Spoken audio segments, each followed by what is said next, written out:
Hello, this is Jill Renee Feeler, and this is podcast number 225. I'm doing it as a pre-record because I leave for Greece with a client trip on Wednesday, and I'll be gone for 2 weeks. I want to do something a little bit differently today with this message. I don't really get challenged by like skeptics and that's not possible. You can't, that type of thing is all fakery and like magic bullshit. There's a trick involved or you're a scammer or whatever. I don't get that kind of encounter and energy. But when I do hear somebody that I respect and appreciate in this world, that doesn't mean I agree with them on everything. But when I hear Joe Rogan sort of, I want to say demean or kind of like, aren't they a channeler or something like that? There's a part of me that wants to offer another explanation. I don't know why I want to do this. This message is probably not going to land on any sort of skeptic's ears, but it may further support those of us that are maybe susceptible to that kind of, criticism in our world. So maybe we're just preaching to the choir with this one, but I'm okay with that. Anyway, with everything that we share, we're trying to offer the world what we wish it knew today, because obviously we hope it'll be helpful. Okay, so let's let's connect, because we like to offer a connection exercise. I encourage you to take a nice deep breath and just relax your face. Nice deep breath. This is a space where you can be yourself, okay? As you're listening to this, just allow yourself a sense of home within yourself, where you don't have to defend yourself, where you don't have to earn somebody's praise or prove your worth or value, that you're inherently valuable. You're loved no matter who believes in you or not, okay? Where your worth is not dependent on how many Instagram followers you have, okay? That you matter, and that you've always mattered from the time you were a tiny little baby. That there's a version of source energy, that there's what I call God, that was so happy with you and what you are, and has always been very impressed with who and what you are, and always knowing that there's amazing capabilities for what we can be in our world, and wanting to support that those even always improving, always better sort of ways of being ourselves. So it's a way of feeling whole and complete, while also feeling internally inspired for how much even better could I be? How much more could I like my me? And maybe having less regard for what others think of you. Wouldn't that be a holiday? Okay, nice deep breath. So let's play in that space. Okay. Okay, yeah, that's so good. And where to start? Okay, so if I had the chance to sort of, and I'm going to make this chance today, right, with sort of explaining to a skeptic, I would start off by saying, and let's just pretend that I'm talking to them, I appreciate your skepticism. I completely appreciate the level of intelligence and rationality and pragmatism that you have, that cannot believe that it's possible to summon a level of wisdom and insight and revelation within yourself at will. I totally get it. And you know what? I was like you. I had never seen a psychic, had never seen an intuitive. Not only I never wanted to. I thought that was just complete horseshit, just nonsense, like fortune telling. I put fortune telling and all of that into sort of like, oh God, what a waste of time and money. Who does that? Not me. I'm smarter than that. Okay, that was me. That was me. So what happened, right?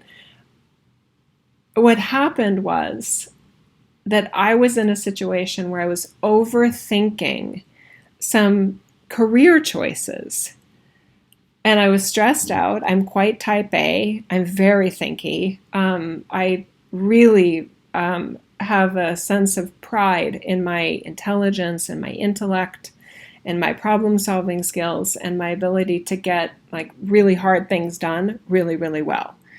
Yeah, so I did strategic planning. My undergrad is in economics and finance. I got my MBA.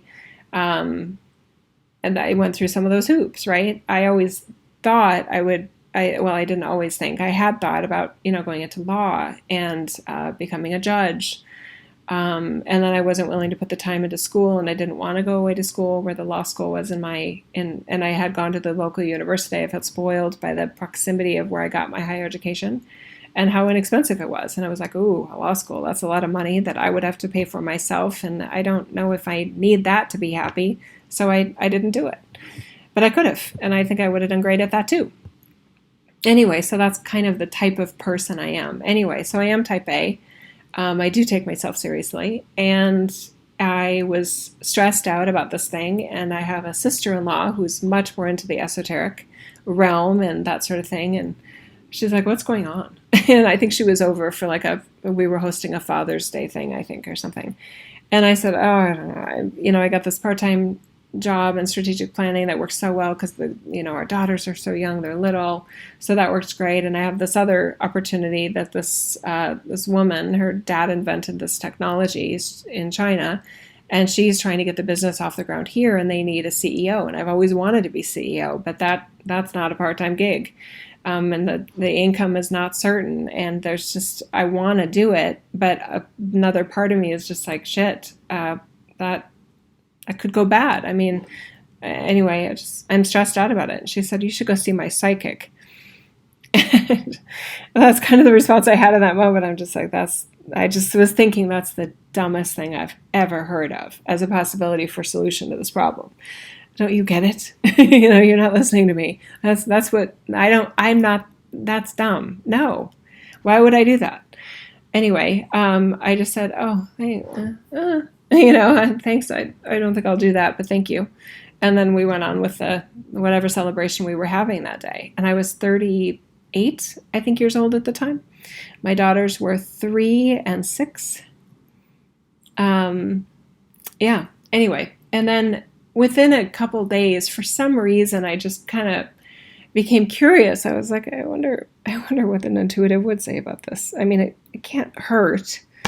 I've got the money, I don't even know how much it is, but I've got money for it. I wonder what they'd say. I've never done that before. It can't hurt. And my cost benefit brain went to, it can't hurt. And I got curious. And Julie is very smart. My sister-in-law, she's actually brilliant in a lot of ways. She majored in criminal justice in college. I don't think this woman ever got less than an A. I think she literally was a straight A student her whole life. I mean, she's amazing. And yeah, she worked in a juvenile detention center out of college. And then she helped individuals, and she just recently retired, but she helped individuals that were needing extra assistance and, being checked in on, are they taking their medicines? So sort of like a social worker type of service role. And yeah, Julie's amazing. Anyway, so that probably was part of it too, is I really have a lot of respect for Julie. Anyway, so I ended up saying, okay, who's this person? And I ended up booking a session, and I think I was able to get in like the next week or something because Julie knew this intuitive really well, and I think took classes from her and stuff. So my expectations were low, but I had some degree of openness to what is this about, and I was there. And she said, okay, now why are you here, Jill? And I told her about my business decision, and she goes, okay, well, let's meditate together. And I remember sitting there going, we're going to meditate. I've never done this before. And I looked at what she was doing, and she was sitting there in front of me closing her eyes. So I sat in front of her and I closed my eyes. And it felt like forever. And all I could notice were my thoughts. And I was wondering what she was doing.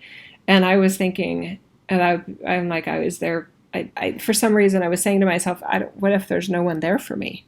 What if she's trying to pick up like a telephone, trying to get information from me, and what if no one's there? And I was like, that. Anyway, it was weird where I was observing my mind going with this awkward sense of, I don't know what I'm supposed to be doing here at this stage of the experience. Anyway, like I said, it felt like forever. And then all of a sudden she goes, okay. And then she had a hand recorder and she turned on the recorder and she started talking and she said, okay, so I see that you're here for this, this business decisions and, who's going to, be CEO of that company and that you may want that and these other things. And she said, but Jill, what I'm getting is that anyone can be CEO of that company, but only one person can be the mother to your children. And for as smart as I thought I was, I didn't feel very smart in that moment.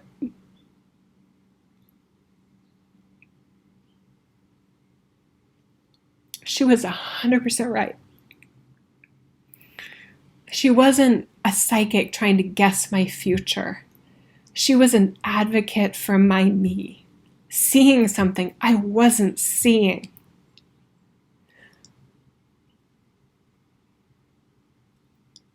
It was amazing.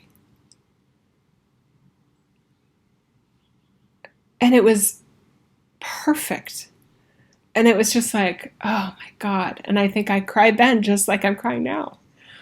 And then we talked about a lot of other things. I mean, she was just like, we talked about a difficult relationship with my sibling, and she helped me to sort of have an energetic, I guess, detachment from her.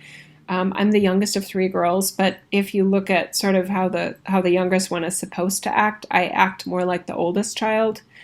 I feel responsible for everybody. I'm always hoping everybody gets along and doing what I can to help everybody get along. And my oldest sibling they've had a hard life. I mean, just different things not going well, and school wasn't easy for them, and socially there were some challenges, early on in her life. And she's amazing. I mean, she's a great person, and I always felt like I could help her be a better her. And she wasn't asking for her little sister to be that for her, but she was willing to receive, my financial benefit if if they had a house fire or whatever. And I was like, okay. Anyway, there was just things where I was like, I can help financially. And, you have another baby. Let's, maybe you need a house cleaner for a month and I can help with that. I can pay for that.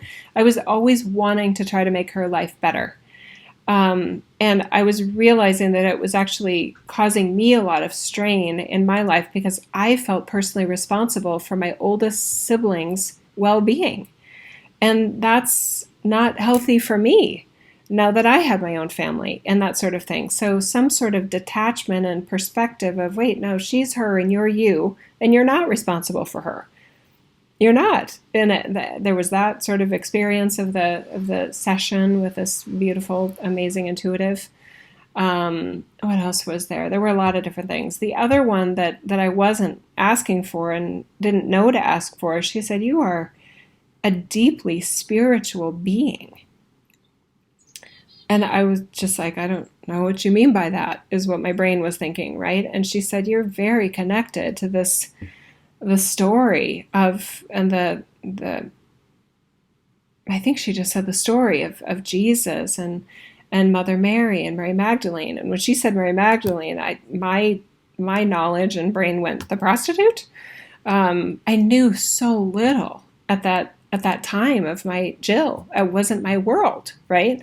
And I just was like, well, some of the other things she said have been, bang on and super helpful. So maybe she's right about this part too. Maybe there's a whole nother side to me that I don't see, that they didn't talk about in business school when I was getting my MBA. That my choices of who and what I was as Jill didn't allow for these other layers. So it was just a whole, like, holy shit kind of moment. Yeah, it's just amazing. So I left her office feeling completely different about myself. I felt so clear. I felt like I was a deck of cards and it got reshuffled. And I was so happy to get home and, pick up my younger one from daycare and pick up my older one from her school. And just so, I felt so close to my children in a way that I think I didn't prior to that session. I felt the sacredness of my role as their mother. And that didn't mean I wasn't, a successful business person and capable of, an intelligent, uh, projects and, complex things getting solved and strategy, business strategy, or, whatever. Yeah, it's the ability to do calculus and econometric analysis. I mean, that part it wasn't like, oh, now I don't have that anymore. I added to with another version of relevance and priority of what I would have wished, I think, and what I was embarrassed to admit to myself wasn't a top priority. And I said it was, but it wasn't on a personal level. I was prioritizing being a CEO and accomplished in business more than I was feeling a sense of blessing in the role that I had of being the only mother my daughters have in this life. Okay?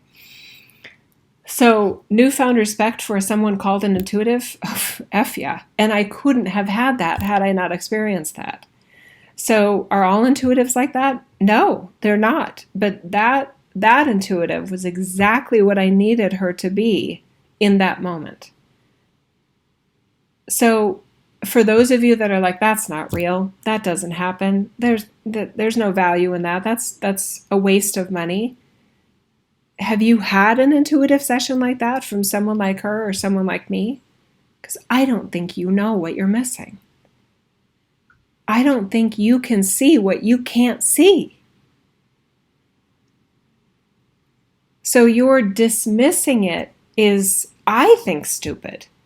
I think you're demonstrating your lack of intelligence for not recognizing that there is another level of possibility for not only what we can individually be as humans, but the level of wisdom and support and perspective that someone else with a connection that was not based on, a therapy degree or a psychology, medical psychiatrist or something, they don't have human training in this.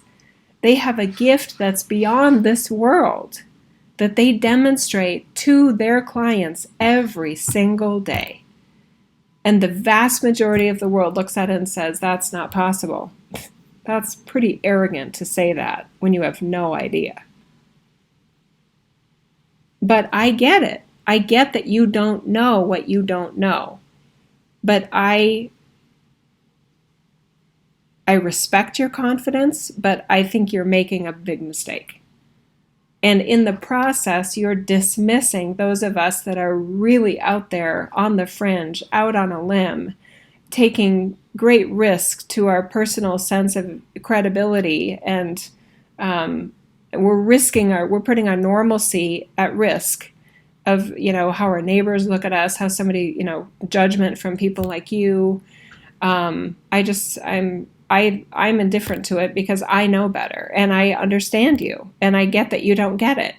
I don't need you to get it. I don't need you to validate me. But I know now from the inside, and that led to my own giftedness revealing itself. And the first time I ever did, the reason I was in the psychic development workshop was not because I was into woo-woo. It was because my daughters were demonstrating telepathy. I'm like, what the hell? They're like, she just read my mind. She just said the word I was thinking of, and she doesn't know that word. And then I put it to the test, and I thought, in my thoughts, I love you so much, Georgia. And that child leaned into me and gave me a hug as if I said it out loud. Do I know that from a 5 human sensory way that is impossible? Yes, I do. But I can't and I won't invalidate my experience, my data. Can I prove it to you with a scientific method that we presently use on this earth? No. I know I can't. I don't need to. I'm living it. So for someone like you that's a skeptic, that is questioning whether it's real because you don't believe it, I just think that's silly. I think it's funny. And I think it's sad. Because I help people like you every day in my work, right? So here's what's been really cool about, since this is my background. My dad was a pharmacist. My mom didn't go to college, but she's very intelligent, and she made it in the realm of business, she made it to the level of HR director, right? I have smart parents, but we didn't come from like a fancy family. We don't have a pedigreed name. We didn't go to fancy universities. My dad went to South Dakota State University for his pharmacology degree. I went to Boise State University, so we're not like, oh, I went to the school. We're not elite at all, at all. But I value education and all those things, and because of my background, I wasn't a skeptic as much. In a way, I was, but I was mainly just a non-believer. I just didn't think that stuff was possible. Because of my background and my story, kind of, and because I'm really good at what I do as an intuitive, my client base includes MDs, PhDs. I've had a couple priests that were clients and came back. And I loved what came through for them and the support that came through for them. And they weren't pedophiles either. That's probably bad humor right there. But anyway, I have a very amazing client base that includes those that are, their parents were like shamans, and those stories of other people that have intuitive gifts like mine, that, well, my mom was a shaman, my dad was an astrologer. I mean, they've got such different stories than mine. My background is so mainstream, and there's part of me as Jill that is still very mainstream. And very practical and very pragmatic. And Ayn Rand is still one of my very favorite authors. Atlas Shrugged, man. My husband and I initially didn't think we wanted to be parents. We got married in 93 when we were both 23 years old. Actually, no, my husband was 24. Yeah. So we met at TCBY, the country's best yogurt, when I was a senior in high school. He was a freshman in college. We both were going to the local university then. We decided we did not want to get married until we both got jobs out of college. And that worked out fine. We both got jobs out of college, and he was in public accounting and I was in banking as a financial analyst. We got married. We built our first house because we lived at home during college, saving money, and then making good enough money where we had enough money. We never rented. So anyway, things went well for us. We were very lucky, and we made great choices and worked really hard at things that paid well. Anyway, so where was I going with this? Oh, I have a very mainstream background and very successful in what I did. Anyway, and then I left by choice. At one point in my career, I was working part-time, like we were talking about before when I first met that intuitive. And I was working part-time at a startup company that was paying me really, really well. I ended up not becoming the CEO of the other one. And within a year or two, I think, of seeing that first intuitive, my husband got a promotion. And we looked at the finances and we were like, I don't have to work anymore. If we agree, what do you think? And we looked at the numbers and we crunched them and we're like, oh, yeah, I don't have to work anymore. That decision was prompted partly on my husband's promotion at that time. And also my employer at the time was wanting me to come back full time. They were like, we need you more. For the strategic planning, analysis, and marketing support that you offer, we need your job in a full-time role. And I didn't want to do that. So rather than saying yes to full-time, I said no thanks to any of it. And I left. Anyway, so that was the beginning of me having more free time for my daughters when they were young. My younger one didn't need to be in daycare. Anyway,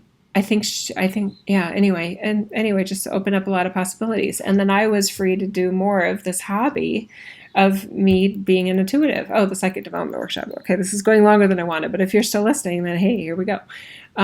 So I signed up for the psychic development workshop when I was still working as the part-time strategic planner at this company called Memjet, MEMJET Home and Office. Great company. Kia Silverbrook, absolute genius. Look him up. Kia Silverbrook, legit genius. And our company was based on his technology, and he was one of the, I think, owning partners or founders or something.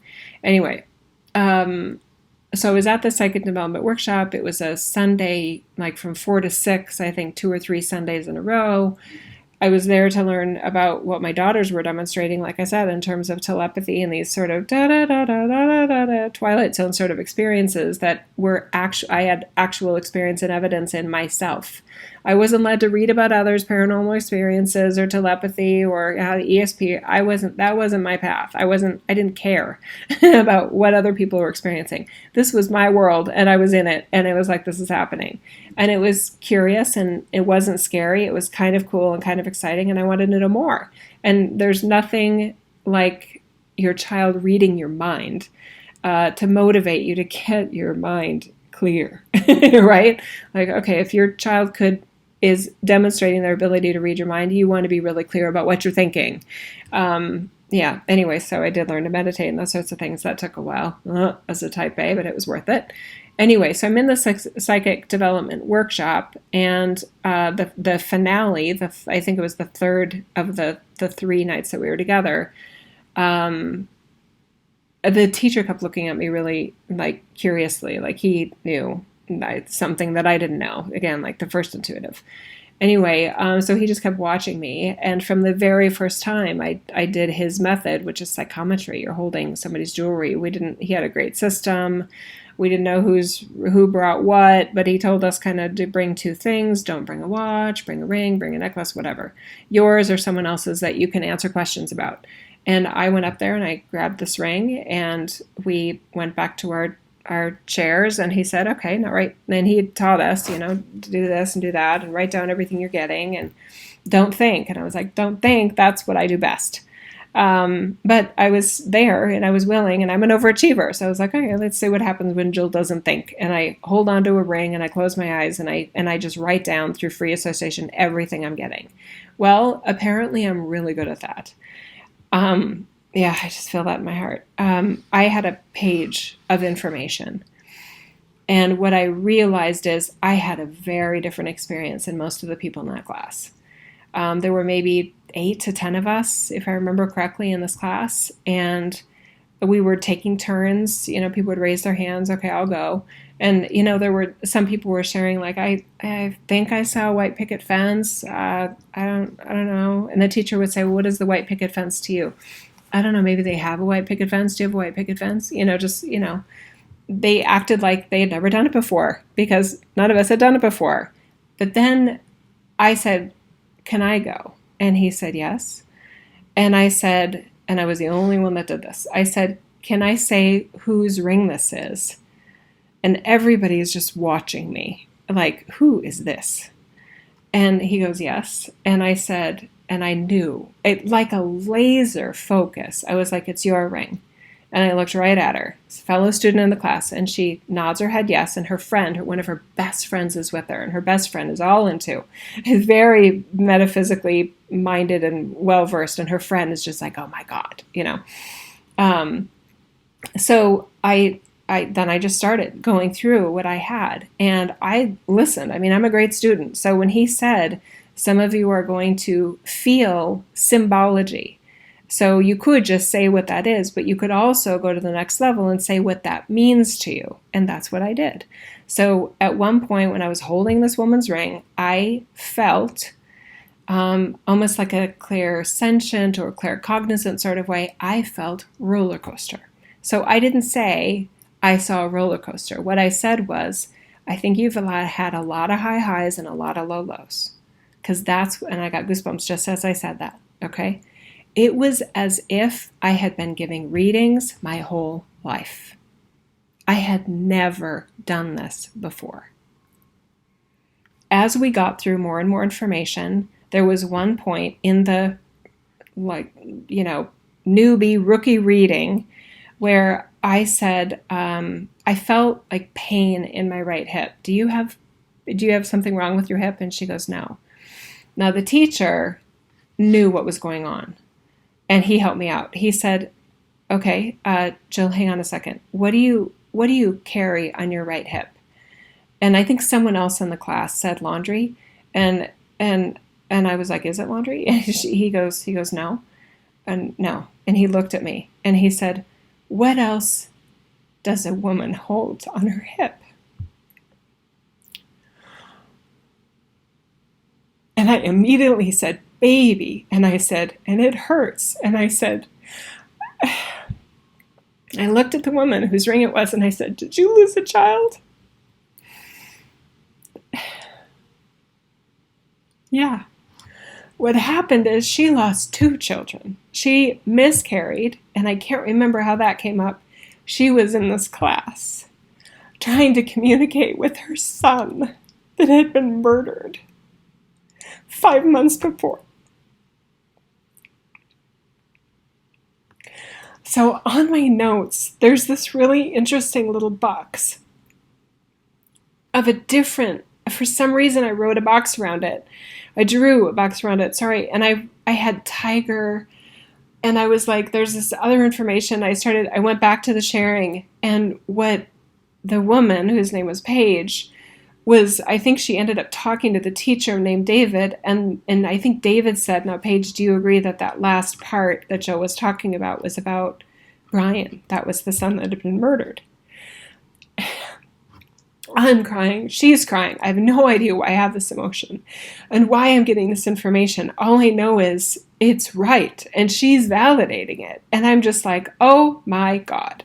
And everybody in the class is just looking at me like, I thought this was the beginner's class. Who is she? What is she? Right? Who is this Jill?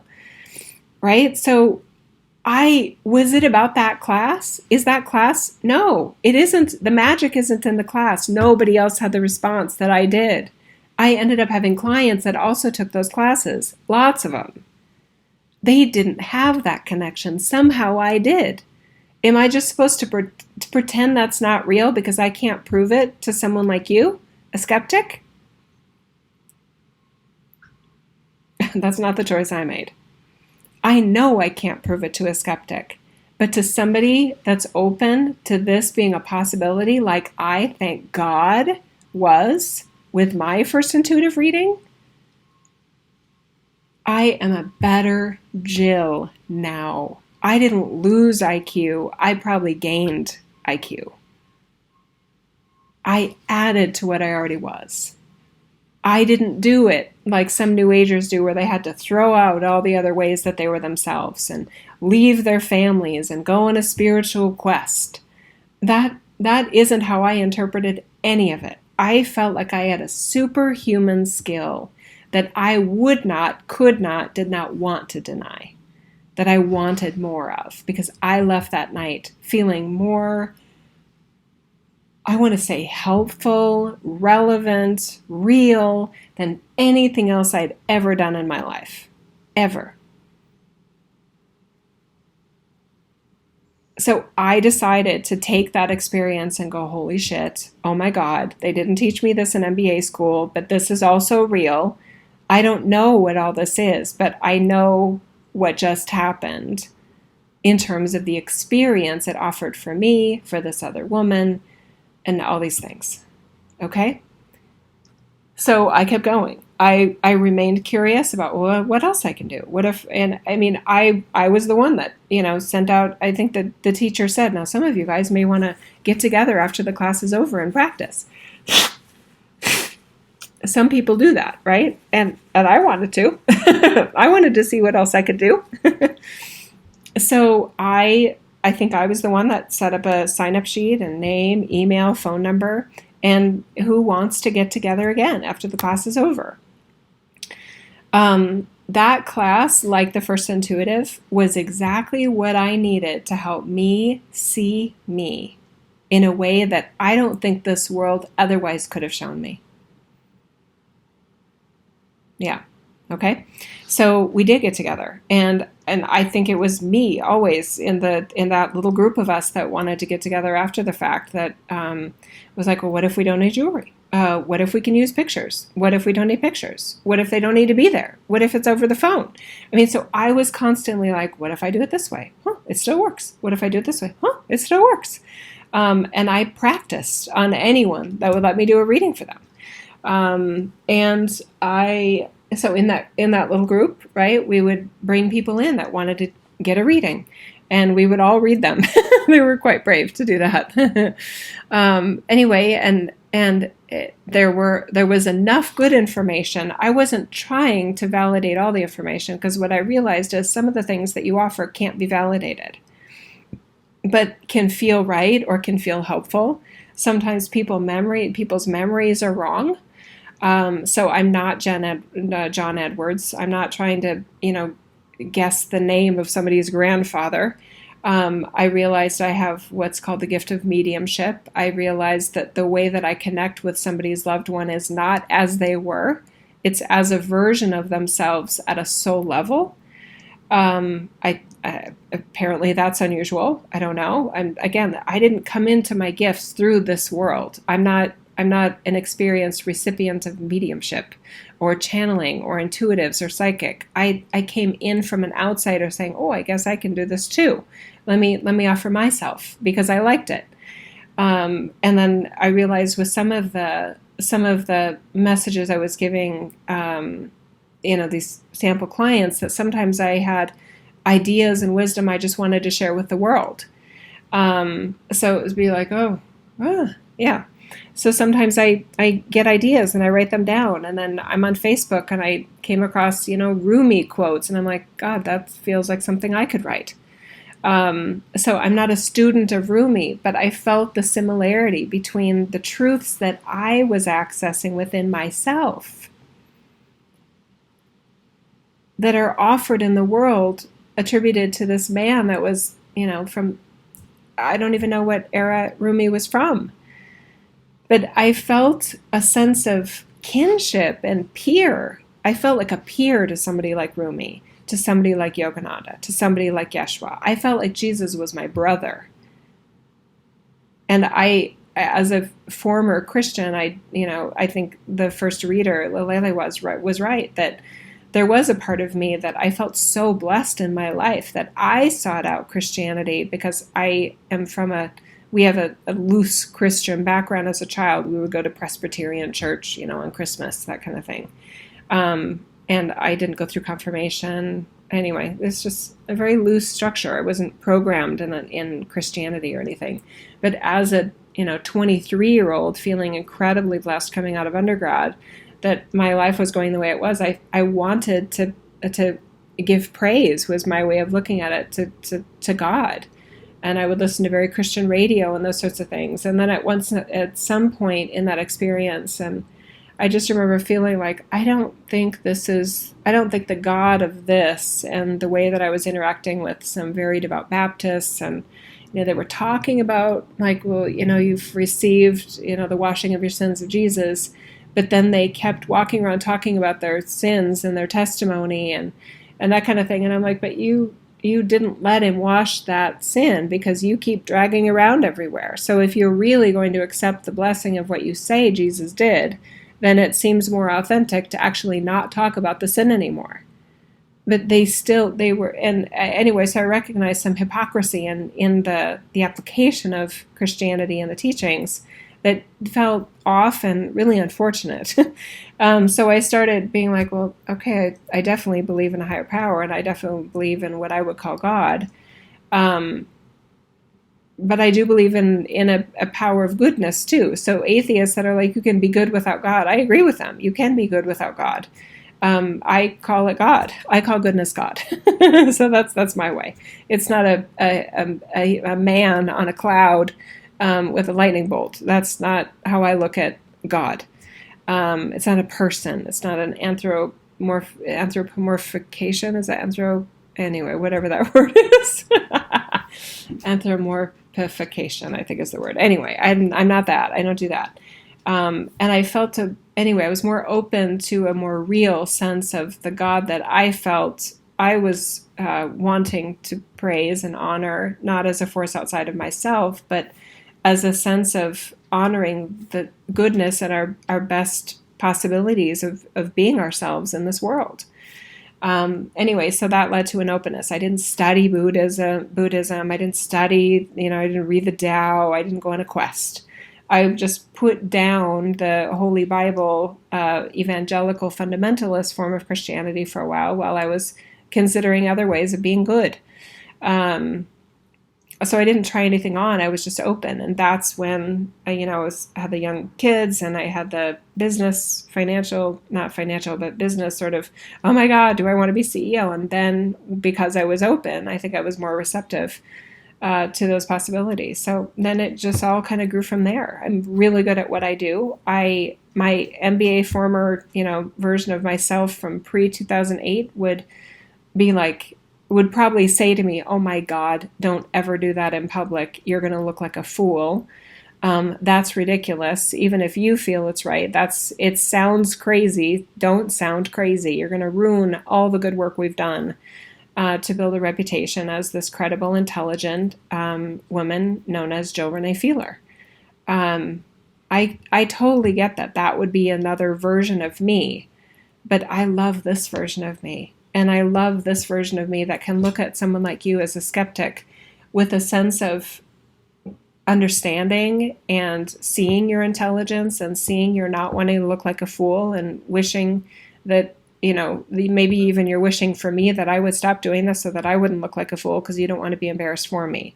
I get it, okay? And I get that you don't get what I am and that you don't know what you think you know. And that when you're discounting and discrediting, you are speaking from ignorance. I love you anyway. I do. I appreciate you for what you are. I appreciate a skeptic. And I think you're missing out on a lot. And I've proven that to myself, and only you could prove that to yourself. Would I love to have a session with you? Would I love for you to book a session with me? Yes, but not if it's for me to prove to you that I'm good. Don't call me for that. I don't want to waste my skills trying to convince you. I don't think it works like that. I think it works better the way that I saw my intuitive. I felt like she had something to offer and that it couldn't hurt, and I did it. And I was right. I was way more than right about what she was capable of. She blew me away. I didn't know that was possible. Yeah, very good. So can I prove it scientifically? Do I have, studies that can be replicated? I have oodles of data. I don't know if it would pass up to the scientific method, but I have amazing stories, growing number of anecdotal evidence that would have made me go, huh, that's kind of weird. But I probably would have still discounted it as a former version of Jill. I've had clients that, I'm not a dream analyzer and I'm not a big proponent of dream analysis. And I think a lot of dreams are just your mind being unrestrained when we're sleeping. And so I'm not a big, a dream advocate. And I think some people's dreams have meaning and can have prophetic abilities, but I think dream analysis is often just pointless and not a valuable use of time. Anyway, somebody was telling me her dream and she wondered if there was some meaning in it. And I, as the intuitive, in her session, she was the client, I reminded her of something else that was in the dream.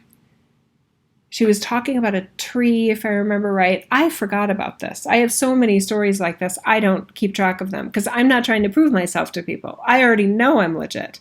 I already know I'm real, or I wouldn't be doing this. I don't need this for the money. We have more than enough money. I had already quit because we didn't need my income.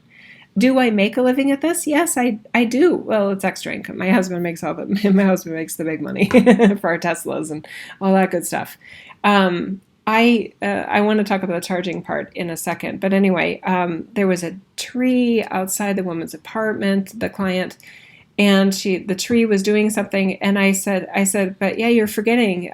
I'm getting intuitively, and I'll say words like your team is telling me because I don't know what else to call it, you guys. It does. I'm having a conversation in myself that's truth and wisdom and insights and retelling of things that I don't have access to as Jill, and apparently the client doesn't have access to either, which is why they're coming to me. Okay? So I reminded her, based on what I was getting, quote unquote, that, wait, you're forgetting, Hafsa, that the tree was on fire. And she was like, that's right, it was. And she was like, oh. So Hafsa's brilliant. She's a genius. She wasn't going along with me like I was leading the witness in something that wasn't true. Anyway, okay, so there's that. Anyway, so I have anecdotal evidence all day long of things like that. And most of what I offer, they don't know. So the client can't validate it. So when I've tried to explain this recently to my parents, longtime friends, I'm like, okay, now Joe, what are you doing for a living again? What is it? And they couldn't get it, especially her husband. He was like a market research data guy that worked at Hormel for years, really, really smart, super left brain, incredibly analytical, and he was not buying it. And I totally got it. He was listening and he was polite, but I could tell he was just not getting it. And he said, so what, you're reading their minds? And I was like, no, Ro, you don't get it. I'm telling them things that they don't know.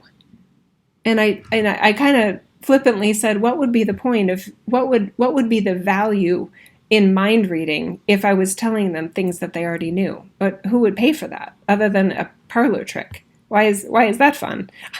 I wouldn't spend my time offering that service because who cares? Somebody can guess what you're reading in your mind that you already know. So, and, right? That wasn't what the intuitive was doing for me. I didn't have that in my mind. I needed it offered to my mind so that my mind could say, oh shit, that's right. Anybody could be that CEO of that startup company, and nobody else can be the daughter to your children. So this business decision is way down the list of what's really important here, but you're acting as if it's the biggest choice in the world that you have, Jill. Wake up, shake yourself back to another sense of relevance and actual priorities in your life, okay? And I listened. So it's not telepathy. Okay, so somebody like Joe Rogan, I've heard him say, because I really love Joe Rogan's podcasts, especially the science-based ones and the ones with what's his name, Sean, the atheist that's like an astrophysicist or whatever. Oh my God, I just love it. Anyway, good stuff. I learn a lot. It's entertaining. I even listen to the MMA ones sometimes. Okay, so he sometimes makes a dismissive comment about they're just trying to make money. So some people that are skeptical of what I do discount it even more because of the fact that I make money for intuitive sessions. Okay, here's the thing. If you go to a psychiatrist for therapy, or a therapist, or a psychologist, or whoever, to share your problems with, get advice and tips from, who would you rather go to? The person that's free, or the person that's charging you $300 an hour? Most of you are admitting to yourself you'd rather go to the person that's $300 an hour. Why? There's a lot of possibilities in that answer, right? They take themselves seriously. They know they're good. They know they're a professional. They know they're worth it. They're, that all of those things. That's exactly why I charge. Do I need the money? No. But that doesn't mean I'm not capable of earning the money and doing what I want with it, right? I'm not forcing anyone to give it a reading. Am I priced higher? Then, let's see. How do I want to put this? Am I too expensive for some people to pay for? Yes. There are some therapists that people can't go to because they're too expensive or their insurance won't cover it. See, I don't operate in the insurance realm because I'm not credible science. I'm credible. I'm not according to science. I'm very credible. Thank you very much. Okay.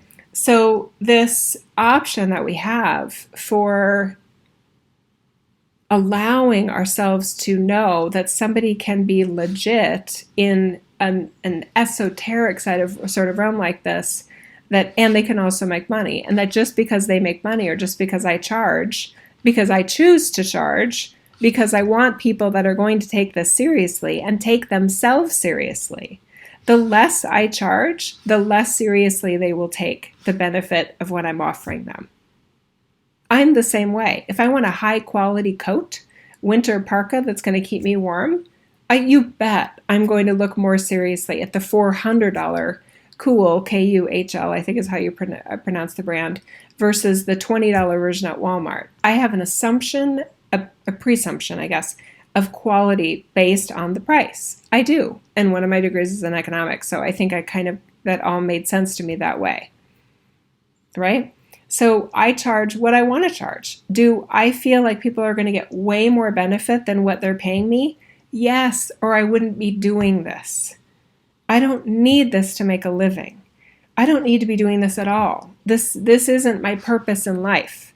I have an amazing skill, and I help amazing people at things that matter to me and matter to them and change people's lives.